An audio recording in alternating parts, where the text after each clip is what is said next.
This is the CHGO Podcast presented by DraftKings Sportsbook, America's top-rated sportsbook. Download the app and use promo code CHGO when you sign up. My name is Brendan. With me is the founder of Delmetrics, Cody. Delmendo is here. Corey's out of town. So it's just the two of us. We're going to be miserable. It's one of those episodes. They just dropped another series to the Twins. I'm going to quickly jump in. My favorite part of the Open is that you can't even say the name Cubs. You just I can't do it. Podcast. I can't do it. The Cubs have ruined. Okay. They have ruined my weekend. They continue to ruin my life. They just dropped 2 straight games, 27 runs in 2 games, and I question why I keep doing this. I know Cody's the same exact. Look at Cody's face right now. Like, look at Cody's face. I have some whiskey over here. This is going to be one of those episodes, Cody. Yeah, I might have to go grab a beer soon because, like, this is brutal, dude. Like, I felt good coming into today. I didn't take yesterday's loss as badly because, like, well, Stroman on Sunday, he's been really good. And he was just due for a bad one, I guess. It's like, man, he got hit around today. And like, I know 16-3 today. Miles Mastrobuoni gave up, like 5 or 6 of them. So whatever. It was like even the moment Stroman came out, the bullpen didn't do shit. And like, I've been a defender of our bullpen all season. Rucker was not good today. Merriweather was not good today. Fulmer was not good today. But it all starts with your starting pitcher. If your starting pitcher can't, if he can't even go 5 and not give up give up less than 3, then it's not a quality start. I mean, even that's not a quality start. But like in general, like he didn't give the Cubs a chance to win today. And it's brutal coming off the game they had yesterday. And now they have to go to Houston, who hasn't played as well to start the year. So maybe the Cubs are getting them at the right time. But at the same time, they're the reigning World Series champs. And, they've been a juggernaut for the last half decade at the very least. Yeah. So, the vibes are not good. I hate it here. And I'm actually really pissed off at Corey because if Corey was here, he'd have to sit here and do it, not me. And I got to lead this show. I got to lead all the topics, and just this is a complete disaster from top to bottom over here. So. Honestly, everything outside of the 2 wins this week, everything was Corey's fault. I'm here to just blame Corey for the entire week. He went to Hawaii, and everything has just been like just been shit. Yep. So thankfully he's coming home tomorrow. It can't come any faster. Yeah, everything is always Corey's fault. That's the conclusion we have here. So we do have a busy show. I mean, we have Kyle Hendricks nearing a potential return. We'll talk about that. We do have Matt Mervis's slow start to discuss. He had 2 hits today in Sunday's contest, but nevertheless, still a slow start. Christopher Morel is going to be hitting 80 home runs this year, apparently, batting 400. He's basically Tony Gwynn and Barry Bonds combined. So we'll talk about that, and we'll get into it. So, I mean, the topic of the weekend has been the slow offense at times. They dropped their second consecutive series. They lost to the Cardinals, scored 1 run today. Offensive was a little anemic again. From your point of view, we have Matt Mervis up. We have Christopher Morel up. Christopher Morel's batting leadoff in a few of these games. There's not much more to complain about from outside looking in. Like, this is the roster now. Yeah. And at times, some of the frustrations are going to happen. They're going to be justifiable. But from your point of view, how do you feel about Matt Mervis's slow start? Are you concerned? Should we consider, other alternatives in terms of roster construction, playing time, etc.? I just think it's too early to get concerned. Like, I recognize it's been a buzzkill. Yeah, it hasn't been great. He did have 2 hits today. And I think both of those hits were both hit extremely hard, well over 100 miles per hour. Whether you care about exit velocity or not, he did have 2 hits. So you give credit where credit is due. And he had a big hit on Friday to help the Cubs tie the game. I just think it could be so much worse. I mean, I've seen people in my mentions on Twitter saying Micah Hoffpower, Brian LaHare. Like, are we serious? That was inevitable, though. Because, the lefty first baseman, of course it's going to happen. Oh, yeah. Well, I'm not surprised by it because our fan base is so hot and cold that, like, then there's no patience whatsoever.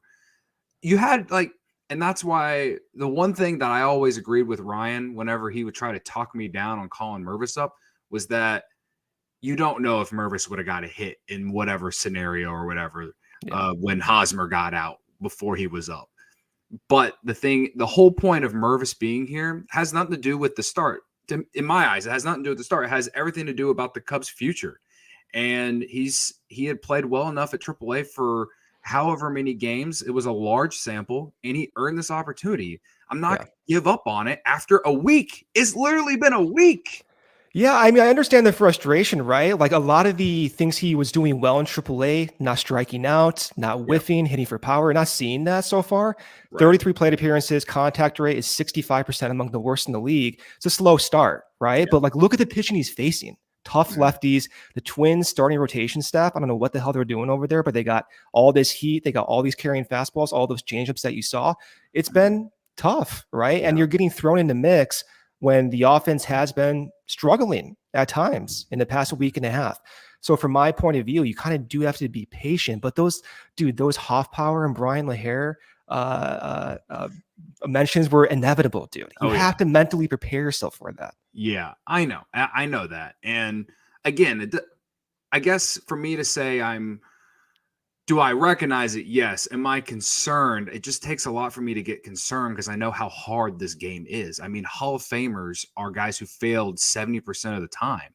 And so for me to just assume that Matt Mervis was going to come up here and have an OPS over 900 and hit over 300, have a walk rate higher than a strikeout rate, considering how different Major League Baseball is compared to AAA, for me to just think that was going to happen, that's just that's fault on me and anyone else who really thought that, because that's too high of expectations. I don't think this guy is, I don't know if this guy's ever going to reach Anthony Rizzo type play, but let's also remember Anthony Rizzo wasn't Anthony Rizzo right away either. You have to go through those failures at times to adjust. Right. Yeah. And so like the only prospect that we've ever seen come up and honestly really never have a problem was Chris Bryant. And the guy was like second overall pick, was the best player in college baseball, the best player in the minor leagues the year before that. Like he was an absolute phenom. I mean, they had billboards outside Wrigley Field for him before he was even here, right? Like whenever I said when he got the call up, I got Chris Bryant vibes, it was more about the anticipation from the fan base. That doesn't mean I was expecting those same results. And even Chris Bryant didn't hit his first home run for like the first month that he was a Cub. But in Milwaukee. I remember that. Right. In 2015, the year before they won the World Series. Before they won the World Series, correct? Yes. Before. Which was 2016. Yes, exactly.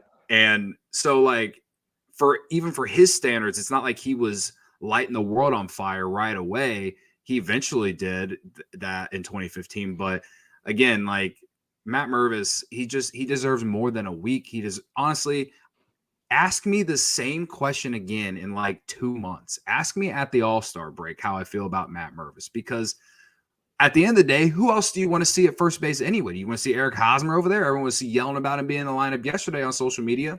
Including me, yeah. Yeah, like, I mean, at the end of the day, whether you think this team is a playoff team or not, or at least going to be in the race, I rather would want to see Matt Mervis there because at least you're getting him important at bats. And whether you think these games are meaningful or not, the Cubs think these games are meaningful. So, like, that at the end of the day, that's what matters to me, is just that development and his, hopefully we start to see him adjust soon. I think for the long term, you gotta find out if he can be that guy, because say he's not, well, you have Cody Bellinger and everyone's talking about Pete Crow Armstrong sometime next year. Well, Cody Bellinger could play some first base too. And so like, I don't think it's the end of the world if Matt Mervis isn't the guy long term. But again, you got to give this guy some time. And I was encouraged by today's game. And to go off your point as well, related to who he's faced. I mean, yesterday was probably the worst game I seen from him. And he faced Joe Ryan, dude. That guy, he's probably one of the more underrated pitchers in baseball, considering no one's really talking about him. The guy just shoved it down our throats yesterday, and he's been shoving it down everyone's throats. The guy had been one of the best pitchers in the American League coming into yesterday. So I get the frustration, but you got to give the guy more time. Yeah, I mean, that's the thing. Only 33 plate appearances, but at the same time, separate from Mervis developing. You need to know what you have in Mervis. Like if this team is still around 500 in 6 to 8 weeks, you need to know confidently what you have at first base. Let's say, you do restrict some of his playing time. Well, you don't really inform yourself what to do at the trade deadline. Maybe you need a bat. Maybe you need to consider, we saw someone in the chat over here say, maybe, this will inform the Bellinger extension possibility, right? So there's two sides of this discussion. One is you want to win games, right? But two, you also want to see what you have that can inform the next direction. So I do think you have to be patient from Mervis's perspective individually, but also you have to kind of go through perhaps some of that uncomfortable times just to see what you have. And that was like one of the reasons why I wanted to see Morel up earlier and why I wanted to see even Mervis up in August, because there may come a time in like the end of June where you don't know what you have in Mervis yet. Like you may not have that confident opinion, and you may be 1 game below 500, 2 games below 500 where we are right now. God help us if they are, because I'll be a little disappointed. But you may have to figure out what is the best path forward. And then, Cody, we may be having a discussion of, should we even go out and trade for someone? Because I don't want to have that discussion. I cannot do another trade deadline where we're on the fence about trading some of these potential free agents or perhaps hopefully going for it. I don't want to do this again, man. So you have to give Mervis as many opportunities as possible to do that. Yeah, no, I absolutely agree. At the end of the day, like I get everyone's like frustration with him, but I'm hoping that he takes, the confidence he built today into tomorrow. I think the thing that's kind of, if there's one thing out of it that scared me the most has been the whiffs, because like just didn't strike out a lot. But pitching's a lot different here at the major league level. So I'm hoping that if he can start cutting down some of those strikeouts as he moves along here in his major league career, I think that would be a good sign. That's honestly what I want more than, the power or anything else. Obviously I want the power, but I think it all starts with him trying to, it all starts with him finding a way to still have that power and cut down on the strikeouts. Because if you can do that, then, we really can get really hyped about this guy. There's plenty of guys around the league that hit a ton of homers but strike out a ton. We have one ourselves and Patrick Wisdom. It's not that I don't want another one of those, but you can really dream about a guy if they're able to cut down on strikeouts and have the kind of power that he has. So that's like my first thing is if he can do that, then I think things might start to roll his way. Yeah, I think I can imagine in like 2-3 weeks, if he's still struggling, I can imagine a scenario where some people will want, Morel to DH. You put Mancini at first base. So I think, we're not too far away from having that discussion of should we cut back some plate appearances to win games. That will be an uncomfortable decision to talk about. Because you look at Morel right now, right? Like 461-foot home run. The power is clearly developing at an unexpected rate. He has 14 home runs combined with the Cubs in Iowa and the Cubs at the big league level. Of any player in any organization combined, that's the most of anyone, right?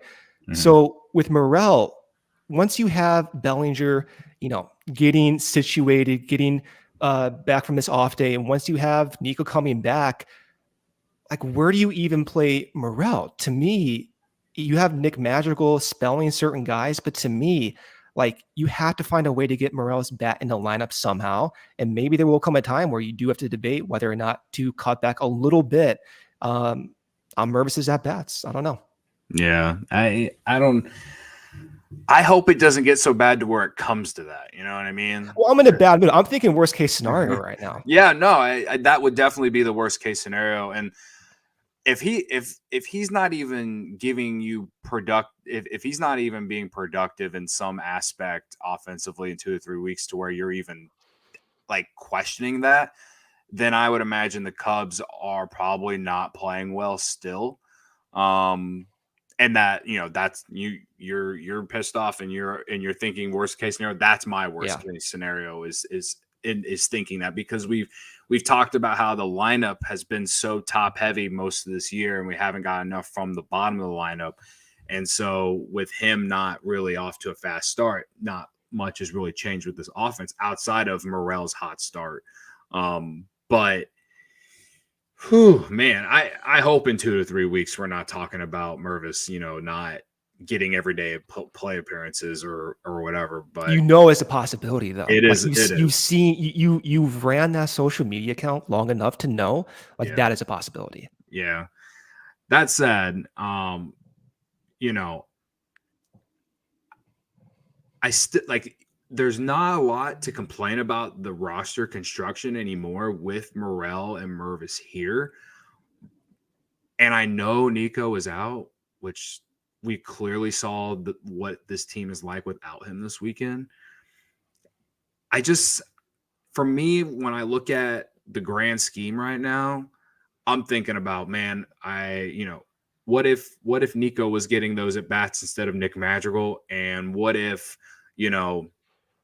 the pitching was just a little bit better this weekend? And you're like, and there hasn't been a lot to complain about the pitching. This was the first series where the pitching was just truly horrific.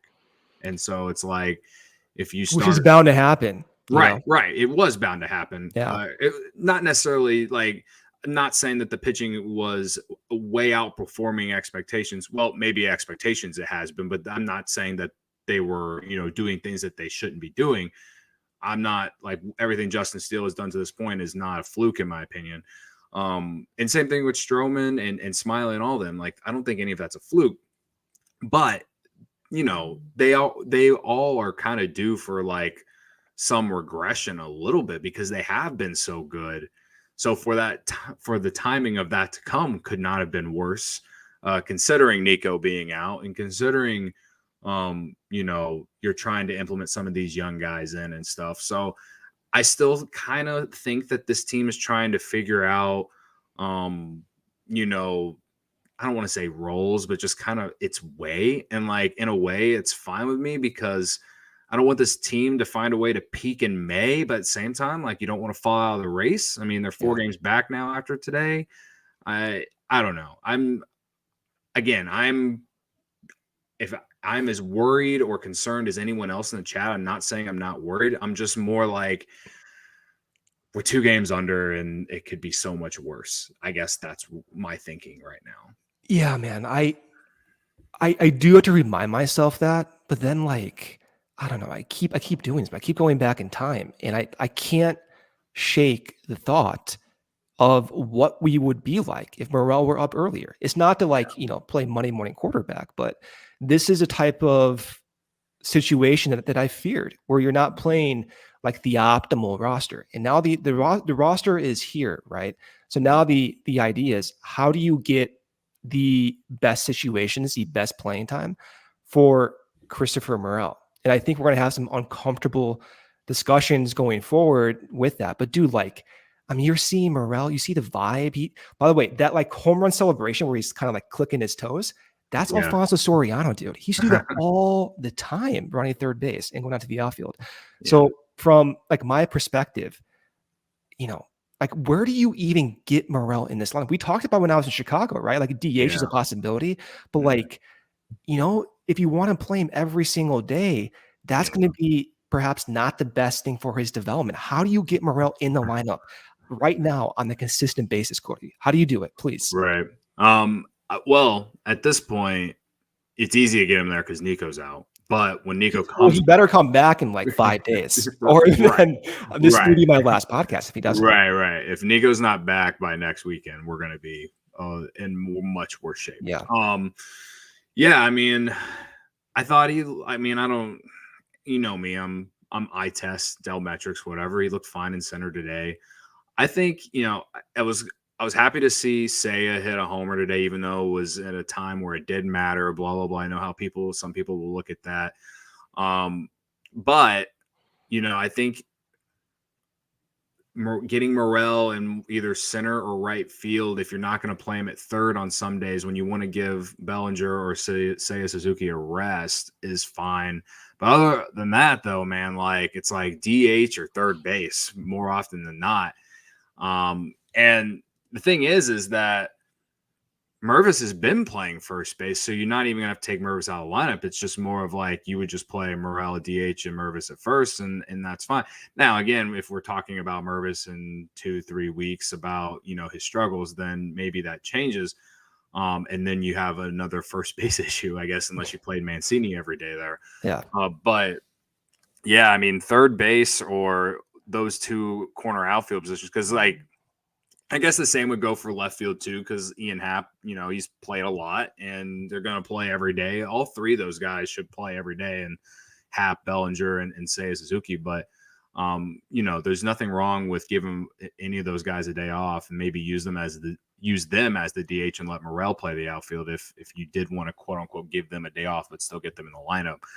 But yeah, man, third base is like the only spot. And the thing is about Wisdom, a lot of people were mad about Wisdom not being in the lineup yesterday, and Hosmer was. Now I'm with people the fact that Hosmer is in the lineup. Like I at this point I don't like seeing it because it's like he just hasn't been very good at all.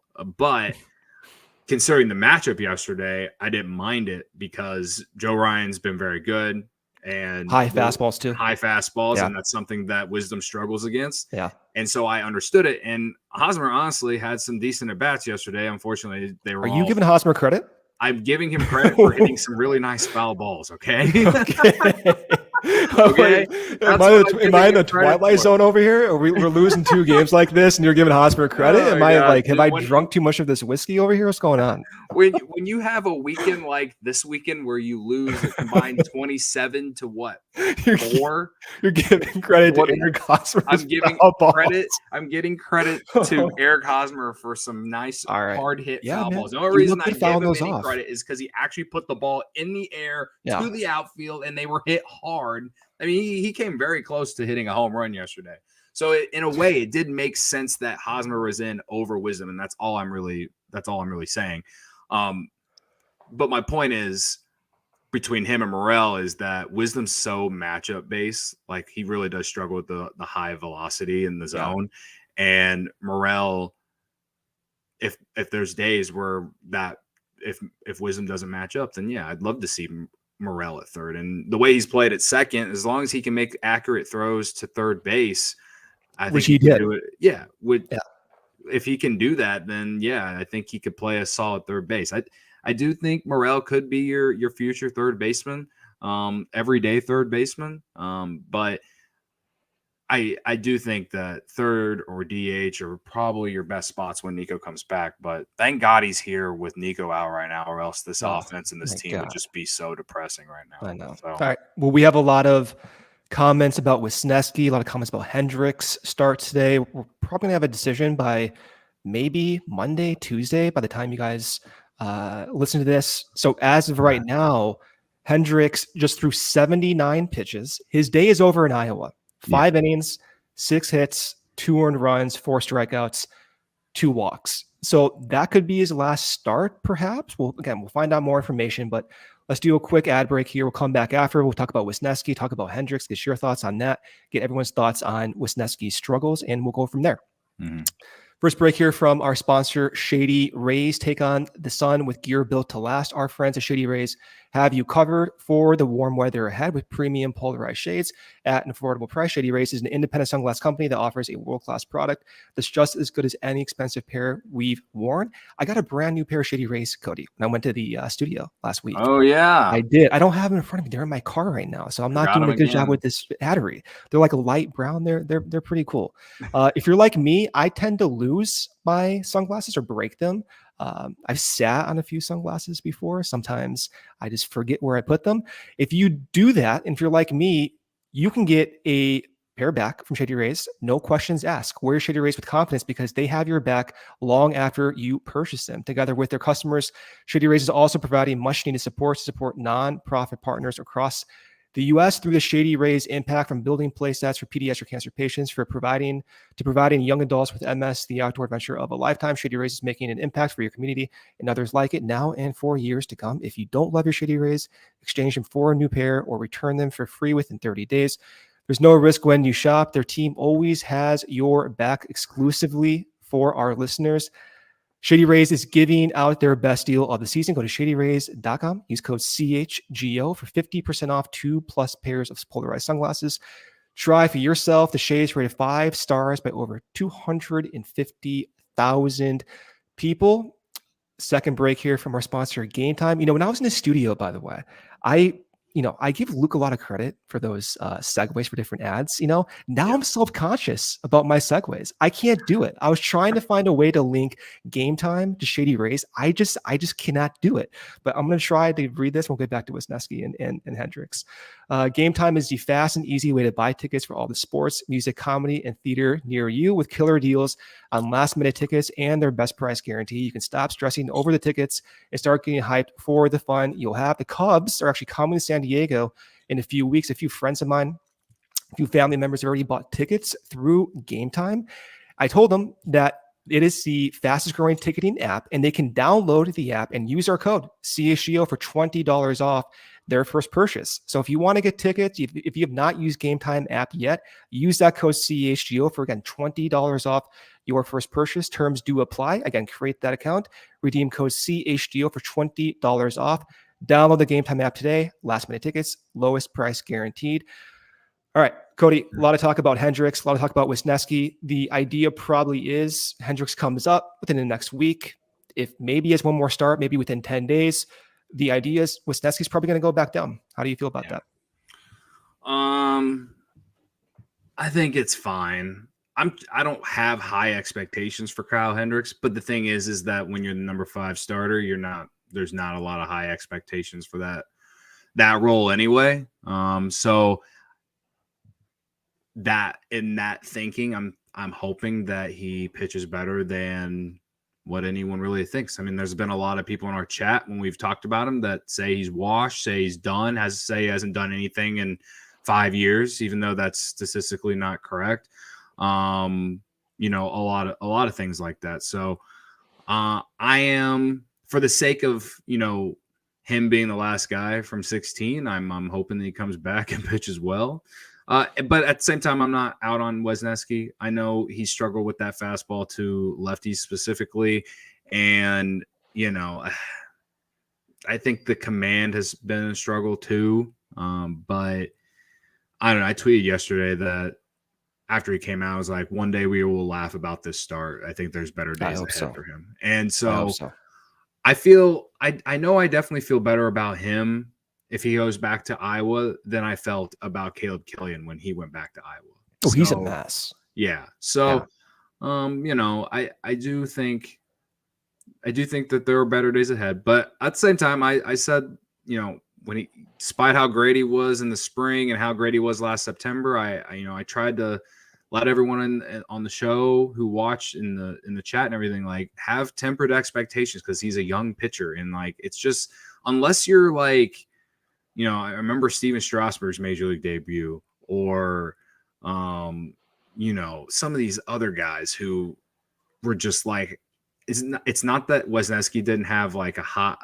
wasn't highly touted or anything like that. It's more of that a lot of those guys were like number 1 picks or, drafted very highly. I mean, those are generational talents. Generational talents. There you go. And it's, again, I think Wesneski can be a, top 3 or top 4 in your rotation one day.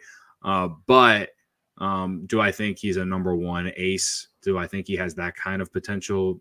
No. And even in September last year, I didn't think that. So I just think that he can be a very, very useful starter for a good rotation one day. And I think that he can still get there. It's just the bumps and roads of being a young pitcher, man. Like we've seen it with a lot of dudes. So it happens. I'm happy that him going down brings Kyle Hendricks back, which brings some experience and brings in a guy who's pitched in a lot of big games, and he's pitched in games that, when the Cubs need a good start, he normally gives that. So I think that there's plenty of optimism for Hendricks, and I still think there's a lot of optimism for Wesneski too. Just got to work on some things. Just a young pitcher who's he's the league has found his flaws, and he has struggled to kind of adjust. So yeah. Yeah, I mean, we're getting a lot of comments. One particular from Vanilla Chill, pitch mix and control. The stuff is there for Wesneski.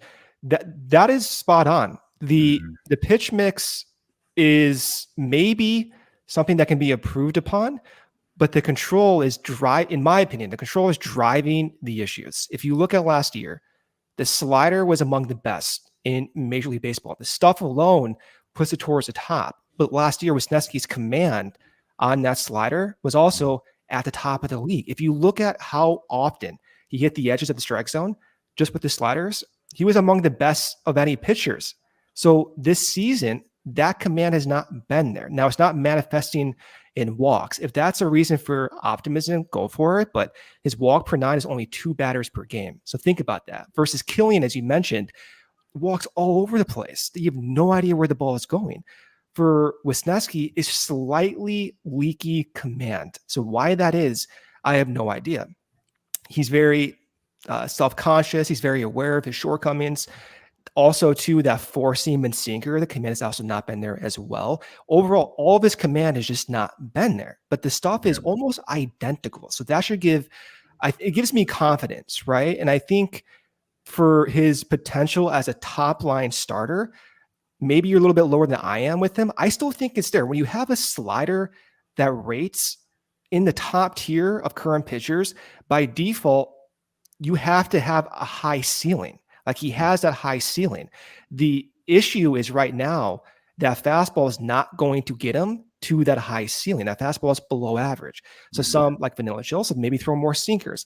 That might be ultimately what he needs to do. Go more for a sinker heavy approach, similar to what you see with Marcus Stroman. But the difference between the two is that Stroman's command is phenomenal, whereas Wesneski does not have that command yet. So unless that command gets settled, it's not really, pitch mix per se, although it could be. But right now, focusing in on getting that command, whatever the reason is, that's the priority number one. So then the idea is, can he do that in AAA, or is he best suited to figure that out under the supervision of Tommy Hotovy? I think that will be an interesting conversation to have. And if he does stay with the Cubs at the big league level, I honestly would not be surprised if he goes into like a bullpen role just for like 2 weeks. You go out 3 innings, 4 innings. They've done it with Adbert Alzolay in the past after starting King and Thompson Steele. We've seen all of this happen before. And sometimes when that happens, to Vanilla Chill's point, the pitch mix does significantly change, and that might influence how he ends up using certain pitches back in the rotation. So you do have to be patient, I think, with Wesneski. The biggest encouraging sign is that the walks are not there. It's just slightly leaky command, but I'm excited to see Hendricks. The velocity readings of 88 to 90 miles per hour, Cody, I did not expect that. I know he was talking about it, but when you hear about shoulder capsular tear, I heard that Luke may have the same injury, actually. I've seen Luke move around the studio. I'm worried about him. And if Hendricks has the same type of injury, man, like I was pretty down on him. So I'm pretty interested to see how he looks. Yeah. I see our good friend Michael Collada in the chat. We haven't we haven't mentioned him in the show yet, and I've seen he's letting it all out in the chat today. I just let him do it. He is the Godfather. We all need to do it. Let it all out. That said, I will stick up for our guy Wesneski though. Like he's still a good pitcher, and and him for Scott Efros is still a steal of a trade for the Cubs. As he says, it's too good to be true that we got absolutely a good pitcher in a trade. There's a lot to like with Wesneski still. But yeah, no, with Hendricks, when you hear that, yeah, he's touching 90. It's for what he does, that plays, and so it's just the matter of him coming up and executing what he wants to do. I look forward to everyone blowing up on him whenever he doesn't have a good first start, but I do think that as the season goes along, that's a dark thought. But if I mean, you're thinking worst case scenario. Yeah, worst case scenario is a terrible first start, and then hopefully it just gets better as each start goes along. That's all I'm hoping for. I think with the defense that the Cubs have behind him, I think it only benefits him. So I am excited to see him back. But at the same time, I'm excited, but not my expectations aren't high. Like I don't see him going out there throwing a Maddox like he did against the Cardinals in like 2019. I don't see him going out there almost throwing a no-hitter like he did against the Cardinals in 2016. Nothing like that. But I think he can be a solid, 5-6 inning guy who, keeps you in ball games. And that's all you can ask for from your number 5 starter. And if he's able to do that, then everyone's pretty content with him. Now, is your leash longer or shorter with him? Let's say he has 2 starts, not looking good. Cubs are not putting it together offensively. At what point do you think it just may not work with Kyle? Well, the thing is, it's the last year of his deal. So it honestly just depends on how the season continues to progress. Like if the Cubs are in it, which with the roster they have, I think they have, or with the roster that they have in the division that they're in, I absolutely do think that they can hang around for, another 2-3 months. So if things don't go well with him, then let's give someone else a shot. I would say my leash is, if things don't go well for 5 starts, I'd give him 5 starts. If they and they're not, and none of them are good, or none of them are encouraging at all, then it's one of those, pull the old Chatwood, put him on the Phantom IL, I guess, or something like that. I don't know. And that's, I hate saying that. I don't want to say that, but I would say my leash is 5 starts. Yeah, I mean, it will be interesting. I think it will be contextualized how the team is doing, right? Like if they continue to perform this poorly, then maybe 5 starts is too much. And maybe to your point, a Phantom IL stint just to get him back mechanically might be something they have to do. And that's one reason why I'm so concerned about this upcoming road trip, because you go to Houston, you go to Philly, you have a West Coast trip coming up to San Diego. I'm thinking dark thoughts over here, man. And I don't know. I hope we can just survive this upcoming 2 series set with Philly and Houston. And I don't know. Even today's loss, with the way the bullpen had to be used, you have Master Boney going in there to mop up damage. You can see this imploding, and I don't mean that in jest. I could see this imploding. So, man, especially with Nico still going out and everything, this is a dark time. And I see that even in the chat over here. I think everyone kind of has some of that PTSD from a couple of years ago, where you go to Los Angeles and you throw that no-hitter, and ever since then it's been absolutely nothing but garbage. So, and this year it's ever since the Drew Smiley almost perfect game. It's just every time they almost throw a no-hitter, a perfect game, that's it for us. That's how everything ends. I mean, do you think from a lineup perspective, there can be anything done? For me, when Nico comes back and you have Morel in the lineup, I think where Ross positions him, as well as Patrick Wisdom, in the same, will be interesting, because I think Wisdom's been used appropriately against selective matchups, right? But you have issues with Morel and Wisdom, perhaps against high fastballs, and I'm wondering if maybe you kind of risk that selective matchups and you just bat both those guys higher and try to get more pop atop the lineup. Yeah, I kind of felt like they were doing that for a while, because I felt like Wisdom was in the lineup every single day because of that hot April he had, and then he went through a really long cold streak. So I don't know about that with Wisdom at least, but yeah, and you got to get Morel in there every day, and he's got to be somewhere. When Nico comes back, you obviously going to put Nico back in that leadoff, but I liked him yesterday in that. Would you consider moving Nico off leadoff though? I mean, let's say Morel is showing patience, right? So Nico is leadoff for you 100% of the time. Yeah, I mean, unless Morel does start to walk more, but first pitch today he was swinging at it. So I do know that he's shown the ability to walk a little bit last year, specifically at the beginning of his major league career, because a lot of pitchers didn't know him, but he's going up there hacking, man. And so I know that Nico is going up there swinging too, but he doesn't swing at the first pitch every single time, and I feel like Morel is going up there doing that every single time. I could be wrong. He played well out of the leadoff spot last year, and he is the type of player that you kind of want up there anyway, just because of the type of player he is in terms of power, speed, ability to work in at bat, so make a pitcher throw pitches or a lot of pitches. Like I get it, and obviously with that type of power and ability to hit in general, you'd want that. You want that guy getting as many play appearances as possible, right? So like I get it. I don't know though. Like, would I rather want Nico in the middle of the lineup or would I want Morel? Well, I mean, like let's say you put Nico second, right? You put Dansby back, right?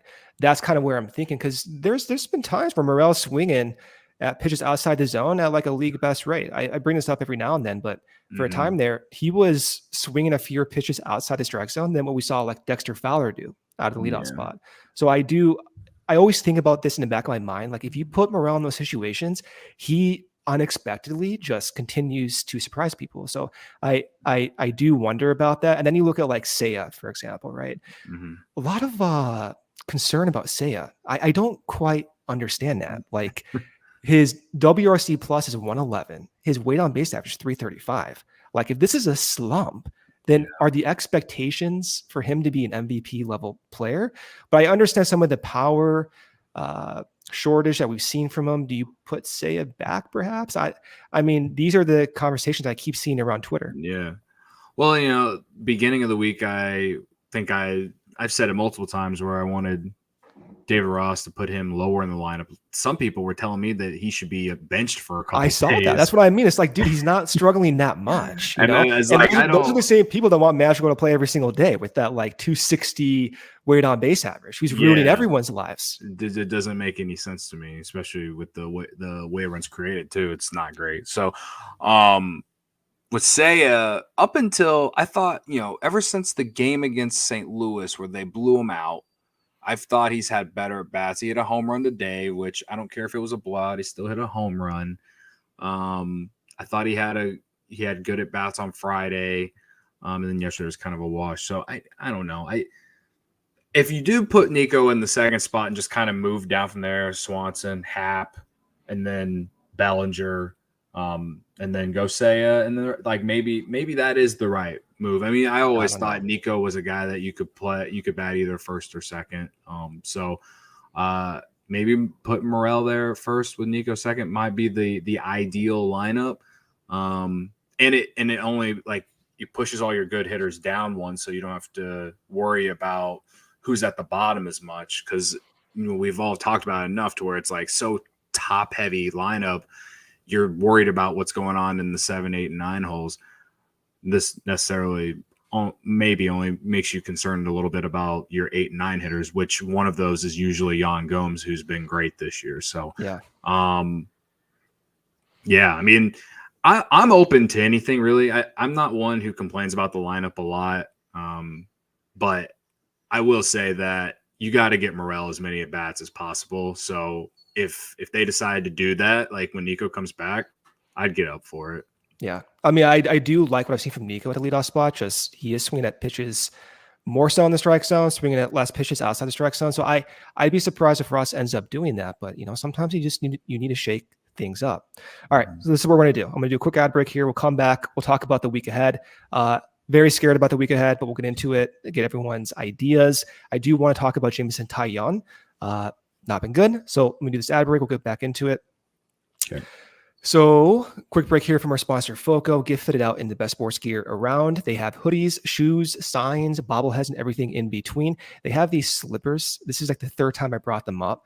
I need to get those moccasins. If you like moccasins, they have the coolest Cubs moccasins. I need to get that. Maybe next time I do the show, I'll have them. We all know it's spring. It's baseball season. Time for Aloha shirts. If you want straw hats for the bleachers, go to FOCO. They have them. If you want polos, if you want bags, they have everything you need for a game for your days out in the bleachers. We also have set decorations from them. We had Hayden Wesneski bobbleheads. We had the Clark the Cub bobblehead from them. If you like bobbleheads and novelties like that, FOCO is your site to go. Check out FOCO.com or click the link in the description below for all non-presale items. Use the promo code CHGO for 10% off. Okay. So this is what I was meaning before talking about Wesneski staying up with the team, right? Mm-hmm. Taillon has not been good. He has a 4-year contract, over $70 million. He's not going to get removed from the rotation whatsoever. He's coming off an injury. He's still working through a sweeping slider that still looks good, but I already know patience is going to wear thin, right? And if Wesneski does have one good start, let's say he has one more opportunity and Taillon continues to look this bad, there's going to be people very upset in the same context as you see people talk about Trey Mancini. But at the same time, for me, this is giving me a lot of concern because now you have Houston coming up. You're going to have to expose him to that lineup. I'm very, very worried. By the time I do this podcast next week, we're going to be like 5 games below 500, and then my life is going to be over, Cody. Yeah. My thing with Jameson Taillon is his last 2 starts, he had pitch count anyway, so he couldn't go deep because of that. I understand that he wasn't that great against St. Louis in his last start, specifically with the walks. It was like the first time really. Well, that's the weird thing about him. Like he's had command his entire career. All of a sudden, he can't throw strikes. Right. So, but that's the only start where I felt like the walks were a problem for him. Other than that, it's been the homers because he gave up 2. Before all the walks in that last start against St. Louis, he gave up 2 homers, 2 solo shots, and so you can get away with that with solo shots as a starting pitcher, as long as you're not giving up 5 of them per start. But, that was the issue in that start, the start before against Washington. He was awesome except for 1 bad pitch, which was a 3-run homer. So I guess maybe 3 bad pitches because he allowed 2 guys on, I think, via the hit, if my memory serves right. So to me, his problem has just been the long ball, but also I think it was Vanilla Chill in the chat that said maybe the Cubs rushed him back too early. I don't know if that's the case. I default to their pitching infrastructure to make those decisions. Yeah, fair. And I do wonder why perhaps they didn't just let him go make a couple of rehab starts in Iowa before coming back so he could maybe go deeper into games. But I'm not. I can't say that I'm not worried about Jameson Taillon, but I can also say that I don't think it's the Cubs' biggest issue in the starting rotation right now. In terms of where do we see where is Hayden Wesneski going to be, in 3 months? And will Kyle Hendricks be as good as we hope he can be and stuff? Like those things are much bigger issues to me right now, at least, than Jameson Taillon. Just based off what I've seen, I was really bummed when he did get hurt because I thought he had a great start in Los Angeles after 2, very blah starts to start his Cubs career. He pitched 5 2/3 against the Dodgers in a game that they should have won, but Michael Fulmer blew. And then he went on the injured list, and since coming back, he's had to pitch. He's been on pitch counts, and he's gone 3 innings tops. So I'm hoping that he's able to go deeper into games tomorrow, and the Cubs are gonna need it considering the bullpen now. Well, that's my concern. Yeah, that's the big. Yeah, I'm with you. I'm just as concerned about that. So yeah, I mean, I can see in your mind right now. You're like, I mean, it's already bad enough they got to face Framber Valdez, who has a 2.38 ERA right now. Dude, it's not. I just got such a bad feeling about this, man. It has that feel. I don't feel great about the Houston series, but I will say this: there's been many times where I haven't felt good about a series, and then the Cubs fuck around and win it. So, every time I feel pretty bad, I'm usually justified. So, that's fair. 90% of the time, I'm usually right about my bad feelings. So, again, if Taillon can give them, if he doesn't have a pitch count tomorrow, I think that the Cubs will at least be in the game. They have to find a way to get their starting rotation back on track. And I know he is, he knows that he needs to be better. And I still believe that he can be better than what he's been throughout his career with this Cubs pitching infrastructure and all of that stuff. We talk about the sweeper. We talked about the sweeper a lot in the spring, and in these starts that he's had coming back, again, 1, 2, 3 bad pitches that have led to homers, and then those walks in that 1 bad inning. But other than that, he's been, even in those starts, I thought he looked pretty good. So, I think so too. Based off the eye test, at least. So, yes, I'm worried about the Houston series. Am I worried about Jameson Taillon? ask me in a month, because I think then I can tell you if I'm worried about Jameson Taillon or not. Yeah, in a month we may have more issues besides Jameson Taillon. But for me, hopefully it's not true though. But for me, he looks generally okay. I'm not saying he looks good, but I think with Taillon, he is developing a new pitch type, and so many guys are. I feel as if we're always doing this. Everyone's always changing, but there are signs in the early going that his slider does look pretty good. It's rating similarly as Justin Steele's slider, right? And that's pretty impressive from a guy who just picked up this pitch a few months ago. So then you have the injury, you have the pitch limit. It's difficult to dial this in such a small window of time, especially when the Cubs are playing good teams. The Dodgers, for example. Now you have Houston coming up. You have the injury recovery. You're trying to develop this new pitch. It is a big ask. It's not the right timing for him to be going through this, nevertheless, for the Cubs, but it is a big ask. I think we're seeing comments about like Javier Assad, if he'll get back in the rotation this year. I imagine we'll probably see him in a multi-inning role. I could see him as a starter, absolutely. Right now, in the current going, likely not as a starter, given that you do have Kyle coming back, given that you do have Hayden's innings to think about. But I can see, Assad even this week, if the bullpen needs some break, I could see someone getting optioned and having Javier Assad up. Also, too, this may be kind of controversial, but like Nick Madrigal has options left, dude.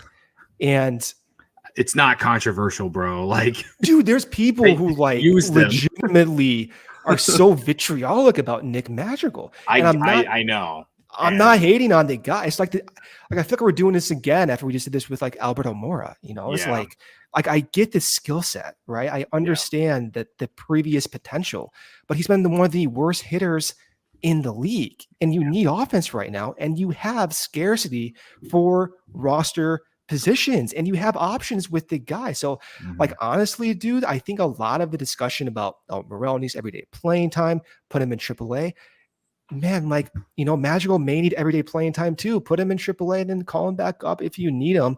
But I do see a possibility that just for like a day or two, if you need pitching help, they may have to option one of their positional guys down to bring up Javier Assad. And I hope it's not Morel. I hope it's not any of these other guys. And my preference right now probably would be Nick Madrigal.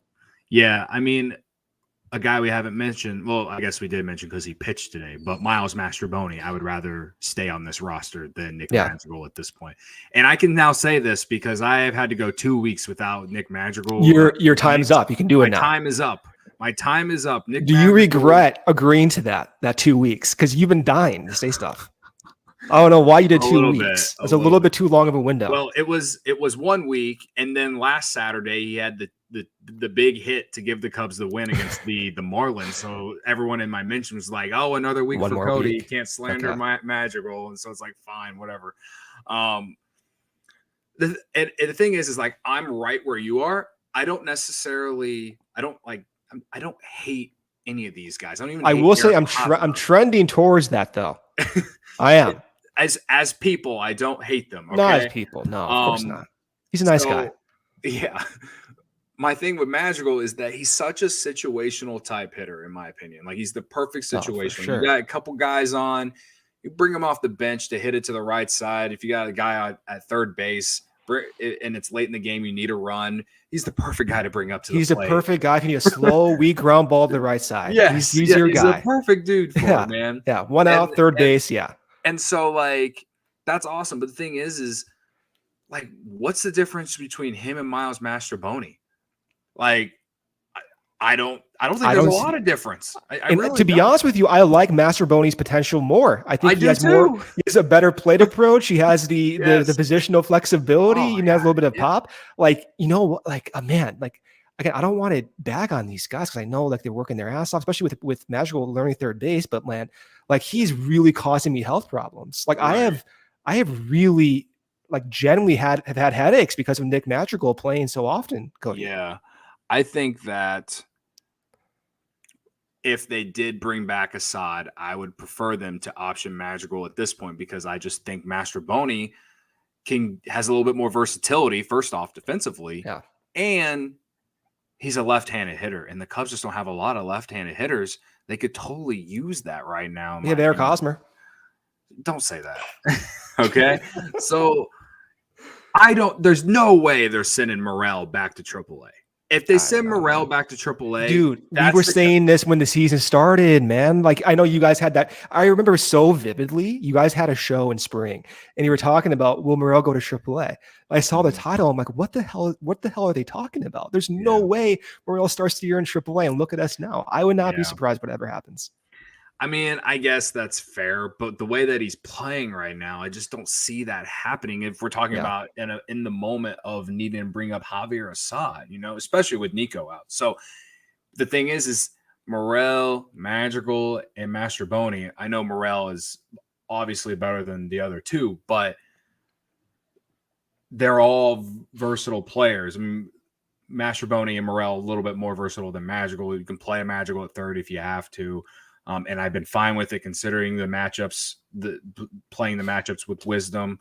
And then obviously you can play second. But if you need to bring up Assad, you can use Mastrobuoni in the same role that you're using Madrigal in until Nico comes back. And that's the way I look at it. To me, like, I don't think that they will do that with Madrigal. And it pisses me off that I think that, but that would be my first choice at this point, just because he hasn't done enough to prove that he can, hit at this level. He hasn't even played to the level that he did with the White Sox, right? Dude, it's been like 3 years? Yeah. Like, he hasn't done, like, everyone's like, oh, he's a 300 hitter. Dude's not even hitting 300 right now. I know. And like, he's had a whole week to, take full advantage of this Nico injury. Batted leadoff multiple times. And he just hasn't done it. And then the other thing is that he just doesn't walk at all. So that's why I hate when he leads off. So he doesn't walk. He doesn't hit for power. No. He doesn't hit for batting average. No. He would honestly be the perfect player like 15 years ago when everyone was like, oh, hit the ball on the ground if you're the leadoff guy. You know what I mean? Like, I don't know. He's like a poor man's Ryan Theriot right now, man. Like, Ryan Theriot had like a 340 weight on base average in 2008, man. He was like a 4-win player. If Nick Madrigal ever does that, then I will be banned for life talking about Nick Madrigal. Won't be 2 weeks. And again, I have defended Nick Madrigal many times on this podcast in terms of just like, well, we don't know because he hasn't played. Especially, I did that a lot last year. And then he came back last year, had a great August, had his like best stretch. He looked good, Cubs I will say, in August last year, right? But this year, to me, it has to be the fact of the role that they've forced him to play. That way he can play.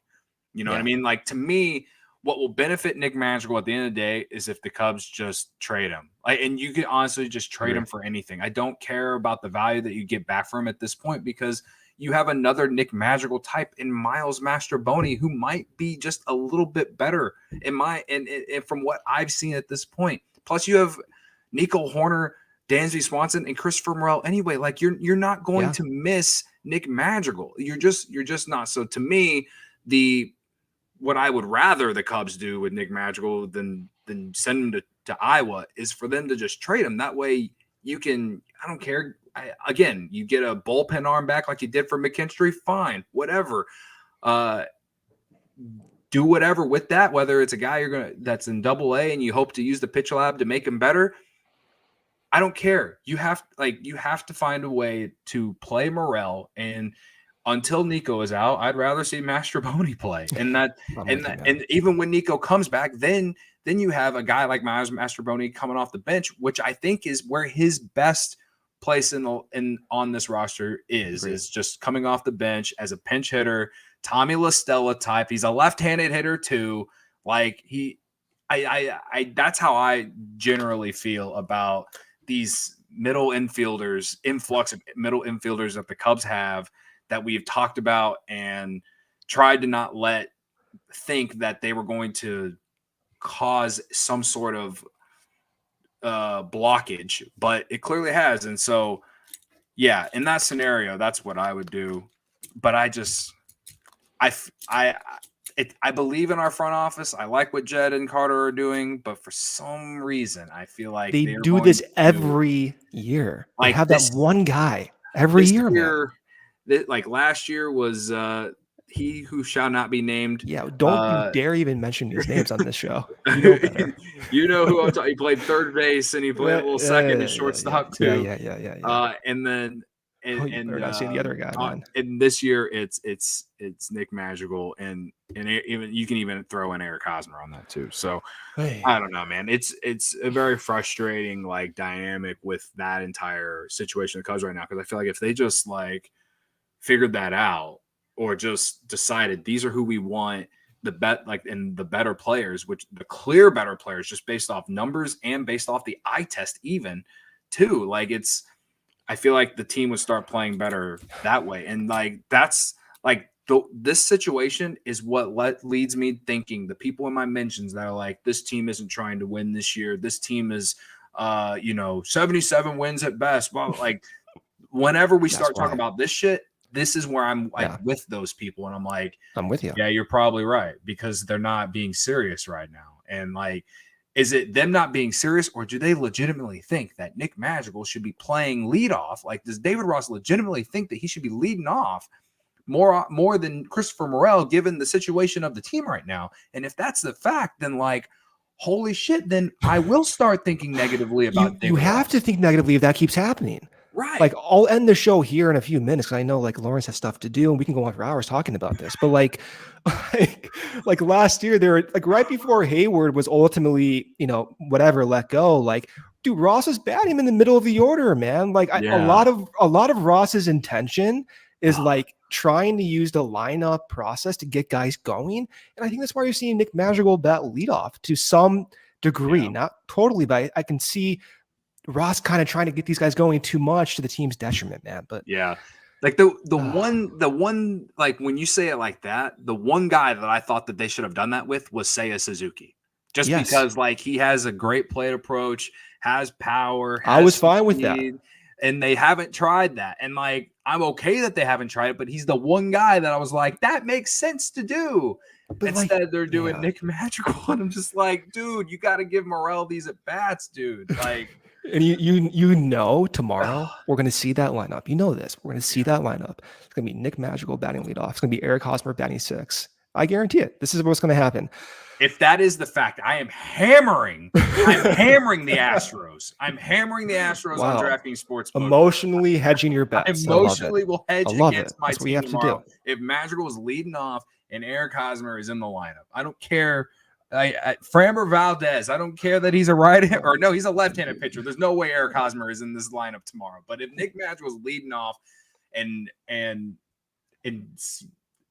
don't even know what to say. I know. But like, if he's leading off, I might just do it. Like it's so frustrating with that.